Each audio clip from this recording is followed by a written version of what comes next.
ભારત માતા કી જય। મિત્રો, મારું નામ તેજસ પટેલ છે। હું ઊંઝા વિધાનસભા પ્રભારી છું આમ આદમી પાર્ટીમાં। મિત્રો, આ ભારતીય જનતા પાર્ટીની અંદર હું એક માજી સૈનિક તરીકે મેં જે કન્ડિશન એક સૈનિકની જોઈ છે એના વિશે હું આ મીડિયા દ્વારા મને વિનંતી કરું છું કે આ ગુજરાતની જનતા સુધી અમારો અવાજ પહોંચાડજો। મિત્રો, આજે ગુજરાતની અંદર એક સૈનિકને પણ આંદોલન કરવું પડે એ હાલત આ ગુજરાત રાજ્યની અંદર થઈ ગઈ છે। મિત્રો, એનો સાક્ષી હું છું અને કદાચ આ મીડિયાના દ્વારા કોઈ વ્યક્તિને લાગતું હોય કે હું ખોટું બોલું છું તો મિત્રો, મારી પાસે હજુ પણ એ વિડીયો પડેલી છે અને હું વ્યક્તિને બતાવી દઈશ। મિત્રો, થોડાક સમય પહેલાં અમે સચિવાલયની સામે અમારું આંદોલન હતું કે અમારો એક સૈનિક શહીદ થાય તો એ સૈનિક પરિવારની સંપૂર્ણ રિસ્પોન્સિબિલિટી આ ગુજરાત સરકારે લેવી જોઈએ। અમારી ઘણી એવી માંગો હતી કે દેશ માટે પોતાનું સર્વસ્વ બલિદાન કરેલા સૈનિકનું આ ગુજરાત સરકારે વિચાર કરવો જોઈએ। મિત્રો, અમારો અવાજ દબાવવા માટે આ ગુજરાત સરકારના ઈશારે પોલીસે ત્યાં બળ પ્રયોગ કર્યો અને એ બળ પ્રયોગની અંદર એક માજી સૈનિક અમારા શહીદ થઈ ગયા। મિત્રો, એ માજી સૈનિકને મેં મારા હાથે સ્ટ્રેચરમાં લોડ કર્યા છે। તો મિત્રો, એક સૈનિક તરીકે જ્યાં સુધી ગુજરાતની અંદરથી આ તાનાશાહી સરકારને નહીં ઉખાડી ફેંકીએ ત્યાં સુધી હું જંપેથી બેસવાનો નથી। ભારત માતા કી બરાબર ભાઈ।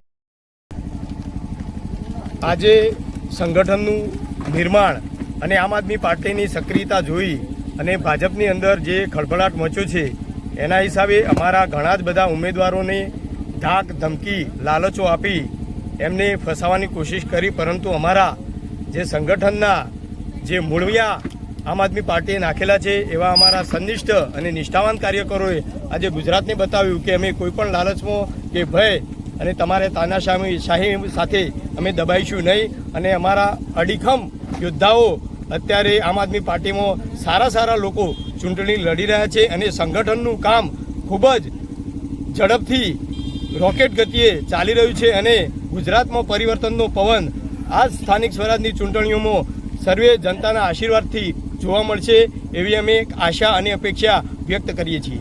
ગુજરાતમાં કેવો પ્રતિસાદ મળી રહ્યો છે? પૂરા ગુજરાતની અંદર આમ આદમી પાર્ટી જે મહેસાણા જિલ્લો લેબોરેટરી કહી શકાય, પરંતુ આમ આદમી પાર્ટીએ એવા ઉમેદવારોને યુવાનોને મોકો આપ્યો છે કે આમ જનતાને પણ પોતાનો મત સારા વ્યક્તિને આપશે એવી એક ખુશીની લાગણી વ્યક્ત કરી અને એક પરિવર્તન જરૂર આવશે, એક આશાનું કિરણ આમ આદમી પાર્ટી જ્યારે લઈને આવી છે ત્યારે અડીખમ યોદ્ધાઓ અમારા આમ આદમી પાર્ટીને જીતાડવા માટે સંપૂર્ણ જનતા અમારી સાથે છે એનો ખૂબ મોટો લાભ આમ આદમી પાર્ટી અને જનતાને મતના સ્વરૂપમાં મળશે એવું અમને અત્યારે દેખાઈ રહ્યું છે। આગળની રણનીતિ શું રહેશે? આગળની રણનીતિ અમે જનતાને એટલી જ વિનંતી કરીએ છીએ કે સારા લોકો રાજકારણની અંદર આવશે તો આપણા બાળકોનું ભવિષ્ય, આરોગ્ય, આપણી સુખાકારી માટે સારા કામ કરશે અને જે ગુંડા તત્વો જ્યારે અત્યારે ભાજપની અંદર રહ્યા છે એ એમની તાનાશાહી, જો હુકમી, દાદાગીરી અને બંદૂકની અણી પર જે કામ કરાવતા લોકો છે એના માટે જાકારા માટે એક તૈયારીઓ થઈ ચૂકી છે, પ્રજા જાગૃત બની ચૂકી છે। તો આ વખતે અમારા સંઘર્ષશીલ જે જનતા અમારી સાથે છે અને આમ આદમી પાર્ટી ખૂબ સક્રિયતાથી આગળ વધશે એવી અમને ખૂબ આશા અને અપેક્ષા છે।